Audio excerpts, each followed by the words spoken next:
Good morning, everyone, members of the press, and it's a privilege to be here in sort of addressing the precursor to the infrastructure summit of HYSEA in 10 days' time. I've actually been at this summit, I think, a couple of years back, and that was actually my introduction to Hyderabad as I was moving in to the city at that point of time. As Ramesh touched upon, what he's observed over the last 10 years is clearly, infrastructure is what, as it evolves and it's continuously evolving, is what gets investors into this market and as they evaluate the talent. So I think the progress that you see in Hyderabad as a city and the influence that HYSEA works with the government of the state is tremendous and visible to all of us who are continuously sort of leveraging on the skills of the people who are there in the city and who come here to work.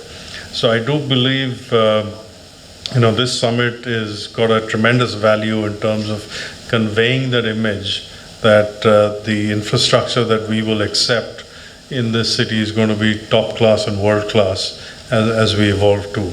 Second point is, it's great to see the themes around, sustainability and environment coming through, and Ramesh touched upon sort of construction, transport, waste management, green energy, all of these things and the progress that we need to look forward to as we plan for our infrastructure in future years. Clearly, it's a top priority for not just my bank, but a lot of institutions globally. It's a top priority of nation states around the world, and if we just focus on it, I'm sure we will look at a very different picture 10 years from now in terms of the source of our energy, how we are treating our transportation, and as well as what modes we're using, how do we treat our waste. These will undergo massive change in the next 10 years, and which will lead to a better sort of and more sustainable world, and that's something which we are continuously looking for. So it's good to see that linkage being made into what is now a global priority as a city in the next sort of few years, and that this seminar is going to really kick it off is really heartening to see. Finally, I think what I'd say is we have been through a really tough period, 2 years, different challenges. HYSEA has been at the forefront in terms of helping us liaison as an industry with the government, getting us the best possible support at all times and at a short notice.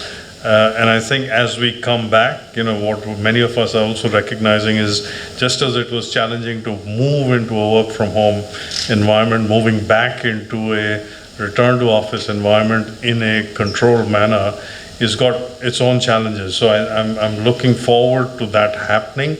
I think fundamentally we believe that the office is the core location where people will need to sort of collaborate and come out with the best of innovation.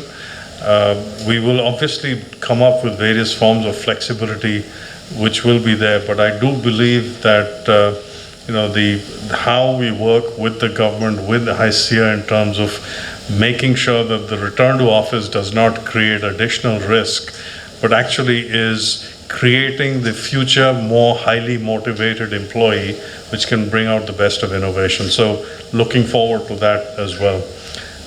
So all the best, Pani and Ramesh. And I think as far as the numbers and percentage is concerned, I think two things, right? Every company has got its own sort of decision criteria by which they will come back in.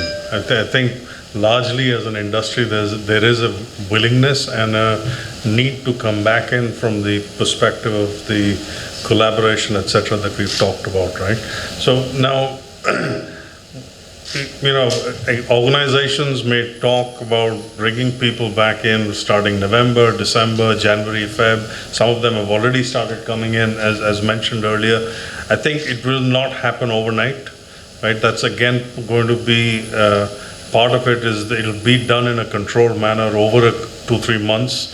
as people come back in. I think the other point is that, when we say that 40%, 50%, whatever the number that is, actually what would be happening in all likelihood is 100% of the people will be coming back 50% of the time, right? So so everybody, I think the desire is to make sure that every employee is actually appreciative and back in the office environment, and it's not going to be two different populations per se, but a split will be arrived at in terms of how much time that people are working in the office, how much time they're at home, and the balance is obtained that way.